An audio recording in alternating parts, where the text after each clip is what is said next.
36,000 kilometers above the equator, which is roughly a tenth of the distance to the moon. There's a quiet stretch of orbit where the world parks its most precious satellites. These are the ones that warn us of missile launches, carry our calls, and move our data. Up there, it's supposed to be calm, empty, and safe. But in January 2022, it stopped being any of those things. A Chinese satellite called Shijian-21 did something nobody had ever watched a satellite do. It waited for the perfect moment, a small window each day when sunlight blinds the telescopes down on Earth, and the whole planet basically can't see what's happening up there. And then, it slipped out of its parking spot and went hunting.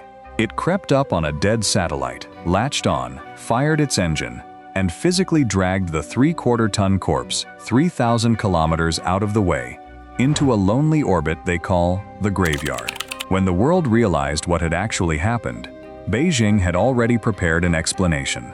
It said the satellite was only tidying up space junk, which is technically fine. But every defense analyst watching had the same stomach-drop thought at the same instant. If you can sneak up on a dead satellite and haul it anywhere you like, you can do the exact same thing to a living one. Grab it, blind it, drag it off, kill it, and nobody would ever see you do it.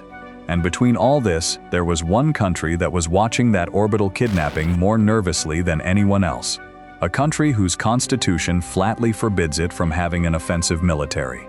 That country was Japan, and it was facing a critical question. How does a pacifist island nation fight back in the one place it's most exposed of all? Space.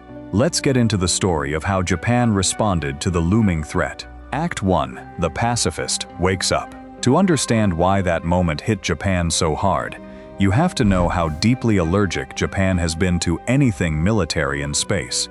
For decades, Japanese law treated space technology almost the way it treated nuclear technology. Handle with extreme care, civilian uses only. This is the country that built JAXA, that sent its Hayabusa probes chasing asteroids hundreds of millions of kilometers across the solar system and brought actual asteroid dust back home. Space, to Japan, meant wonder and science. The idea of a Japanese space weapon was, frankly, unthinkable. And then, quietly, that entire mindset flipped. Here's the detail that tells you everything. In 2027, Japan is renaming its Air Self-Defense Force to the Aerospace Self-Defense Force. That sounds like dull bureaucratic paperwork, but it's the first time Japan has renamed a branch of its military since 1954, since these forces were created. Slipping one word, aerospace, into the name is Tokyo, formally announcing to the planet that orbit is now a battlefield, sitting right alongside land, sea, and air. And they are paying for it. Japan's defense budget request for 2026 hit a record $60 billion, the 14th straight yearly increase, as the country races to double its military spending. But look specifically at the space slice, because that's where it gets wild. Space defense spending leapt from about 79 billion yen in 2022 to 540 billion yen by 2025, a nearly sevenfold jump in just 3 years. That's not growth, that's a launch. You can watch the money turn into people, too. Back in 2020, Japan's entire space unit was 20 people. 20. A whole space squadron you could fit in a single classroom. That grew into a 670-strong wing, and by 2026, it's becoming a full space operations command of around 880 specialists. And the contracts feeding all of this are exploding too, with space-related defense deals alone projected to top 170 billion yen in 2026. There's even a grim logic to leaning this hard into orbit. Japan's young population is shrinking fast, and space is one of the few arenas where a handful of brilliant specialists and a lot of clever machines can do the work of an army you no longer have the bodies to fill. Now here's what makes this genuinely strange. This is a country with a shrinking population, a famously tight budget, and a deep, almost sacred reluctance to look anything like a military power. And it is suddenly hurling billions and an entire new command into orbit, fast. Nations don't move like that for nothing. So the real question is, What exactly did Japan see up there that scared it this badly? Act 2. The Dragon's Orbit. What Japan saw was China turning space into a weapon, methodically, and barely bothering to hide it. In April 2024, Xi Jinping tore up China's military space structure and rebuilt it from scratch. He dissolved the old unit that lumped space and cyber together, a unit he had built himself less than a decade earlier, and in its place stood up a brand new, independent aerospace force, reporting straight to the very top of the command chain. When a leader scraps his own recent creation just to give space its own command, that isn't tinkering. That's a country deciding orbit is where the next war gets won. Translation: space got promoted. It earned its own seat at the big table. And the doctrine driving it has a genuinely chilling name: system destruction warfare. The core idea is that future wars won't be won by whoever has the biggest army, but by whoever can blind the other side first, knocking out their satellites, their eyes, their communications, and letting the now deaf, now blind enemy collapse under its own confusion. To pull that off, China now runs an estimated 245 military satellites, and some of them behave less like satellites and more like predators. Analysts have given them nicknames, which I love, because the names are perfect. There are the Skyliners, satellites like SJ-17 that creep through orbit in little stair-step hops until they're parked right up against a foreign communications satellite, quietly eavesdropping on it and scanning it for weak spots. And there are the Drifters, which cruise slowly along the whole orbital belt over Asia, like a patrol car on a long, lazy loop, cataloging who's up there and exactly what they can do. But here's the stat that should genuinely make you sit up. Chinese reconnaissance satellites, the Yaogan series, pass over Japan roughly once every 10 minutes. Every 10 minutes. And they don't drift over randomly. They cluster tightly above two specific cities, Yokosuka and Sasebo, which just so happen to host the US 7th Fleet and its amphibious assault ships. Picture a stranger strolling past your house and snapping photos every 10 minutes, all day, every day, and always lingering a little longer outside your bedroom window. That's not curiosity, that's targeting. It's China keeping a live, constantly refreshed firing solution on American and Japanese forces, ready for the day a fight over Taiwan turns hot.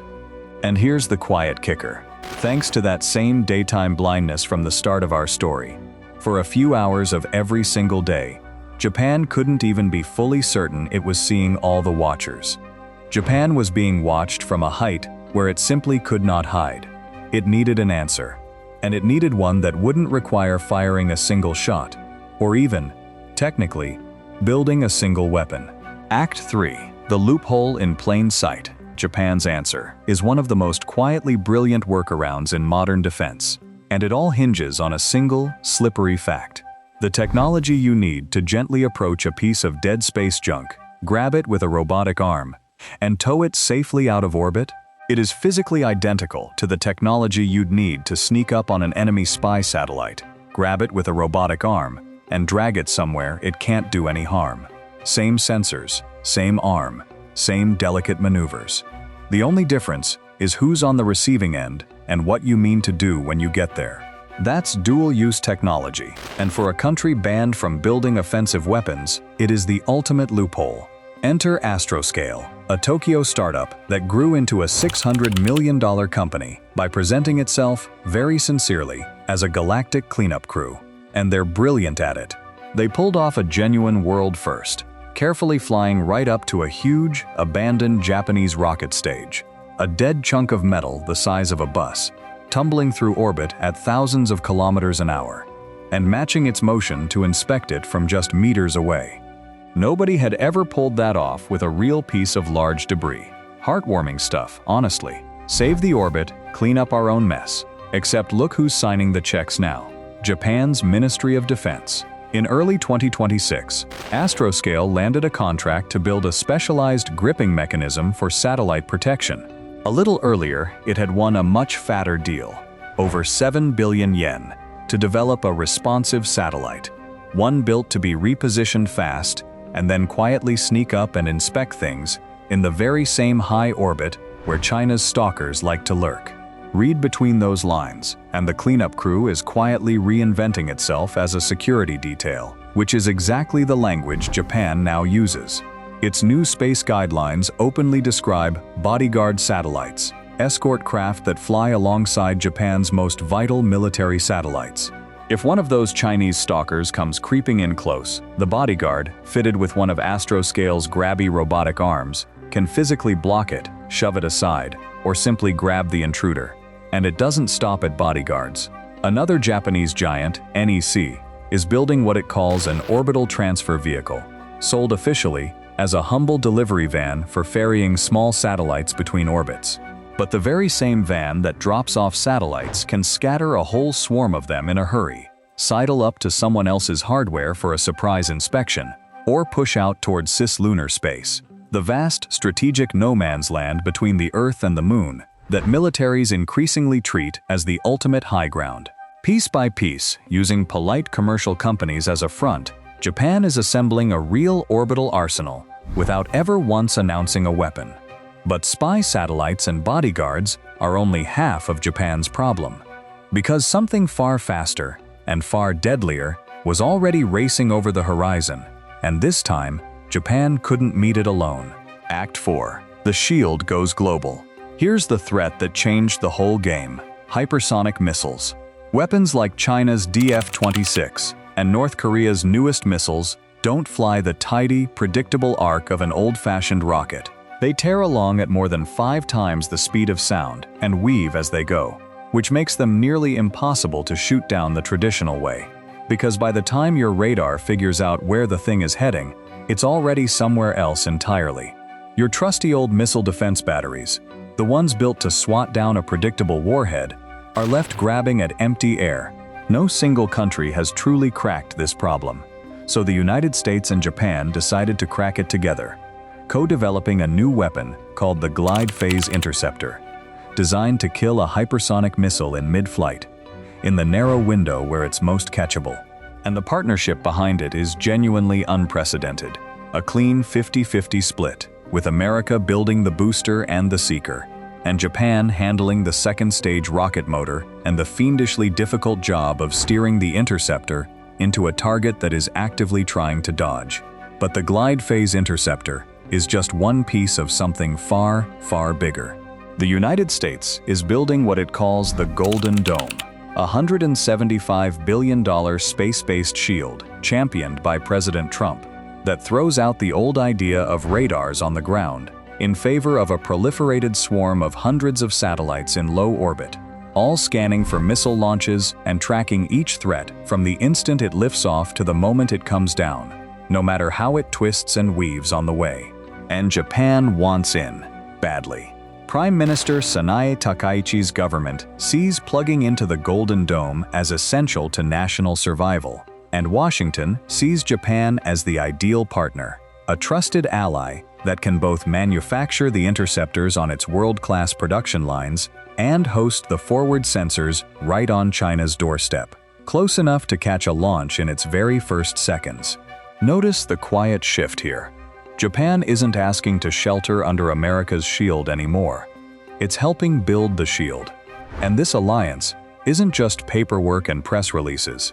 They're already rehearsing for war. Japanese space crews now take part in elite, multinational space wargames in France, where allied teams from more than a dozen nations defend a simulated battlefield crowded with 4,000 orbiting objects against 10 different kinds of attack.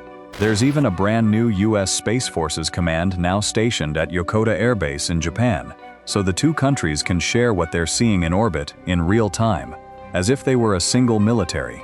From where Tokyo and Washington are standing, all of this is pure self-defense.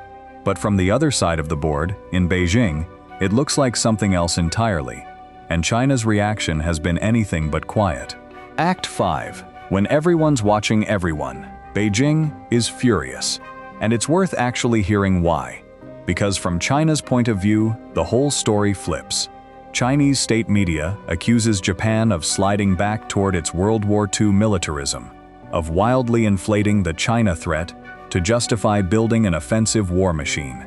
To Beijing, Japan's Bodyguard Satellites, its seat in the Golden Dome, its new active cyber defense powers that let it hack into an enemy's systems before they're ever used against it. It all adds up to one thing: an American-led plan to surround and strangle China. Whether or not you buy that, it is genuinely how the other side reads the board. And that kind of mutual suspicion is exactly how arms races catch fire. Meanwhile, Japan has quietly solved the one weakness that used to make its satellites sitting ducks. For decades, militaries leaned on a handful of enormous gold-plated satellites parked in high orbit. Incredible machines, but also incredibly easy to target. Knock out one, and you could blind an entire nation. Japan is walking away from that bet completely. Instead, it's launching swarms of dozens of small, cheap radar satellites, the kind that can see straight through cloud and darkness, spread across low orbit, and stitched together into one mesh. And here's the clever bit: if China jams or blasts 3 of them out of the sky, the survivors simply rearrange their patrol routes and keep the coverage seamless. The whole net heals itself. You can't blind a country by smashing one satellite when it's flying 100 of them, which makes the classic anti-satellite missile almost pointless. But the most unnerving part of this new battlefield isn't the hardware at all. It's a legal black hole. Because Japan is leaning so heavily on private companies like Astroscale to build its defenses, the front line is now literally owned by corporations.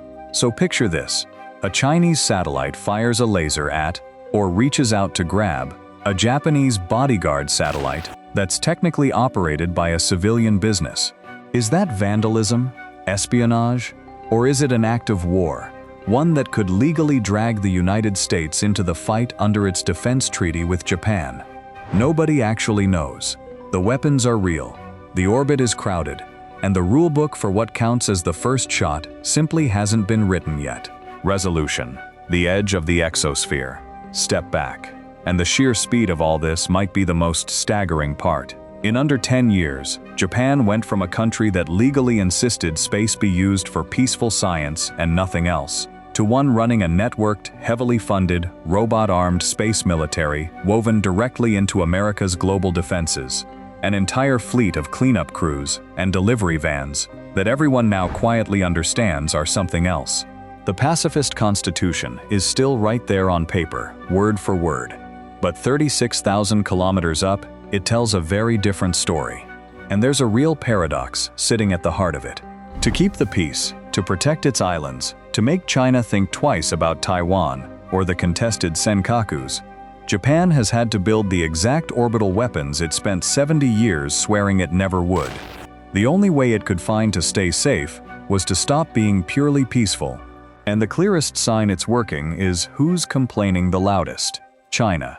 The very power that turned space into a hunting ground in the first place is now the one warning that Japan has gone too far. So go back up there, to that dark, silent stretch of orbit from the very start, the one that was supposed to be empty. It isn't anymore. Chinese satellites slide overhead every 10 minutes, quietly photographing the Pacific. Japanese robotic arms drift in the dark, folded and waiting, and a vast new web of American sensors hangs above it all, watching for the flash of a launch. The space race your grandparents cheered was a hopeful sprint to plant a flag on the moon. This new one is colder and quieter, a race to make sure that if the shooting ever starts, your enemy is the one who can't see, can't talk, and can't shoot back. Japan, of all nations, has ended up on the front line of that war. And up there in the dark, the countdown has already begun.